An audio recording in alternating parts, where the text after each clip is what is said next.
یہی وہ خنجر ہے جو مجھے تم سے ملا تھا اور امام نجم الدین نیشا پوری اور امام نصر بن احمد کے سینوں میں خاص تمہارے ہو اور میرے ہاتھ سے اتر چکا ہے۔ یہ خنجر آج تک باقی ہے اور صرف اسی لیے کہ تمہارے سینے میں خاص میرے ہاتھ سے اتر جائے۔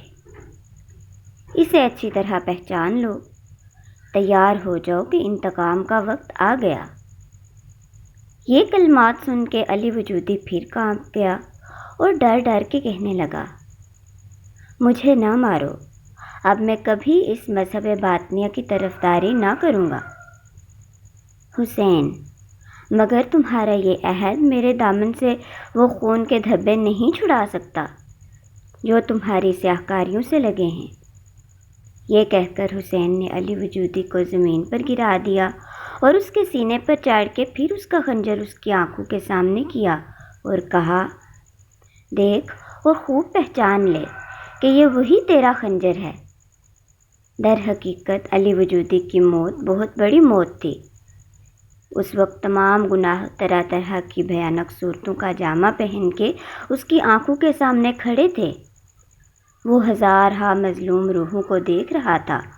اس نے ان تمام چیزوں سے گھبرا کے آنکھیں بند کر لی اور حسین سے کہا، خدا کے لیے مجھے چھوڑ دے اور میری بے کسی پر رحم کھا۔ حسین، نہیں، جس کے دل میں خود ہی خدا کا خوف اور ترس نہیں، اس پر ترس کھانا گناہ ہے۔ علی وجودی، تو کمبخت کہیں جلدی کام تمام کر ان بلاؤں سے پیچھا چھوٹے جو مجھے گھیرے ہوئے ہیں۔ حسین، میں فقط اس لیے تامل کر رہا ہوں کہ تجھے موت کی نازک اور پرخطر گھڑی کا اچھی طرح مزہ مل لے تو تیرا کام تمام کروں۔ اب علی وجودی بہت بےتاب تھا، حسین کے نیچے دبا ہوا تھا اور حسین اس کا دیا ہوا خنجر اس کی آنکھوں کے سامنے پیش کر رہا تھا، جس کی ڈراؤنی صورت سے ڈر ڈر کے وہ اپنا سر ادھر ادھر ہٹا لیتا اور کہتا تھا، خدا کے لیے اس چیز کو میری نظر کے سامنے سے دور کرو۔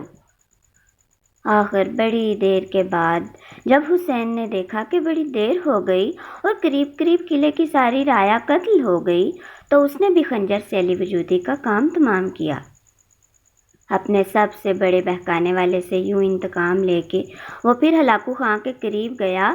اب تاتاریوں کے قتل کرنے کے لیے کوئی شخص نہ ملتا تھا سوائے چند خاص کم سن اور حسین عورتوں کے جو لونڈیاں بنانے کے لیے بچائی گئی تھیں۔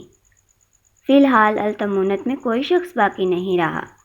اب فرما روائے التمونت رکن الدین خور شاہ کی جستجو تھی۔ لوگ دیر سے ڈھونڈ رہے تھے اور کہیں پتہ نہ چلتا تھا۔ آخر ایک تاتاری کسی تہہ خانے میں گھس کے اسے پکڑ لایا۔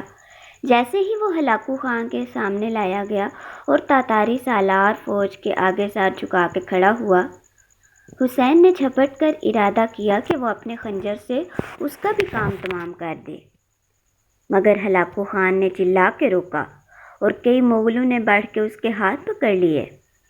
ہلاکو خان، یہ یہاں کا بادشاہ ہے اور بے کسی کی صورت بنا کے پناہ مانگتا ہوا آیا ہے، لہٰذا اس کی جان بخشی کرنی چاہیے۔ حسین، حضور، اگر یہ بچ رہا تو دنیا میں بہت بڑا فتنہ رہ جائے گا۔ یہ سب سازشیں اور تمام خرابیاں اسی کی ذات سے تھیں۔ ہلاکو خان، اب وہ سازشیں کرنے والے ہی نہیں رہے تو یہ کیا کر لے گا؟ یہ ایک ناتجربہ کار نوجوان دنیا کو ضرر نہیں پہنچا سکتا۔ حسین، ایسا نہیں ہے کہ کوئی معتقد نہ رہا ہو، مصر و شام سے لے کر ترکستان تک ہر جگہ اس کے معتقد پھیلے ہوئے ہیں۔ ہلاکو خان، میں ان مقامات میں بھی جاؤں گا اور اس کے معتقدین سے دنیا کو خالی کر دوں گا، مگر اس کے لیے یہی سزا کافی ہے کہ جلا وطن کر دیا جائے۔ اس کے بعد اس نے خور شاہ کی طرف دیکھ دیکھ کے کہا، بے شک تمہارا فتنہ بہت بڑا تھا، مگر اس بے کسانہ اور عاجزانہ خاموشی پر ترس کھا کے تمہاری جان بچائی جاتی ہے، مگر اس حکم کے ساتھ تجھے کہا جاتا ہے کہ ترکستان میں جہاں تم کوئی مرید و معتقد نہ مل سکے، اپنی زندگی کے باقی ماندہ دن بسر کرو۔ جتنی عورتیں یہاں ہیں ان میں سے کوئی تمہیں نہیں دی جائے گی۔ ممکن ہے اس کے ذریعے سے پھر تمہارا فساد دنیا کو فریب دینے لگے۔ ترکستان میں جا کے تمہیں اختیار ہے کہ چاہنا تو کسی تاتاری لڑکی سے عقد کر لینا۔ اس حکم کے ساتھ ہی ایک مغلی دستے نے اسے اپنی حراست میں لے لیا۔ حسین نے التمونت کے آخری تائیدار کو بحر خزر کے اس پار ترکستان کے کسی گمنام گاؤں میں پہنچا دیا، اور یہاں یہ ہوا کہ جب قلعہ آدمیوں سے خالی ہو گیا تو تاتاری لٹیرے دولت لوٹنے، محلک کے کھودنے اور آگ لگانے میں مشغول ہو گئے۔ قصر اور محل جو جنت بنے ہوئے تھے اور جنت ہی سمجھے جاتے تھے، محض مٹی اور اینٹوں کے ڈھیر رہ گئے، اور تاتاریوں نے آنن فانن انہیں ایسا کر دیا کہ نہ کوئی رہنے والا تھا نہ رونے والا۔ حسین اپنے دل کی آگ بجھا کے اور انتقام لے کے جب زمرد کے پاس گیا تو وہ نہایت ہی پریشان و بدحواس تھی۔ باوفا معشوقہ کو اس قدر پریشان دیکھ کے اس نے پوچھا، زمرد، اب پریشانی کس بات کی ہے؟ زمرد رونی آواز میں، اتنا قتل عام، اتنی خون ریزی ہو چکی اور پوچھتے ہو پریشانی کس بات کی ہے؟ حسین، ان ظالموں کی تباہی پر خوش ہونا چاہیے یا غمگین؟ زمرد، تم خوش ہو لو، جس کا دل خدا نے پتھر بنایا ہے، میں ایسی حالتوں کے دیکھنے کی عادی نہیں ہوں۔ حسین، خیر اب بتاؤ کیا ارادہ ہے؟ شہزادی بلغان خاتون قریب کھڑی تھی، یہ جملہ سنتے ہی پاس آئی اور بولی، ارادہ کیا، اب تم دونوں میرے ساتھ چلو، زمرد کو اپنی بہن سے زیادہ عزیز رکھوں گی اور تم کو بھی کسی بات کی تکلیف نہ ہوگی۔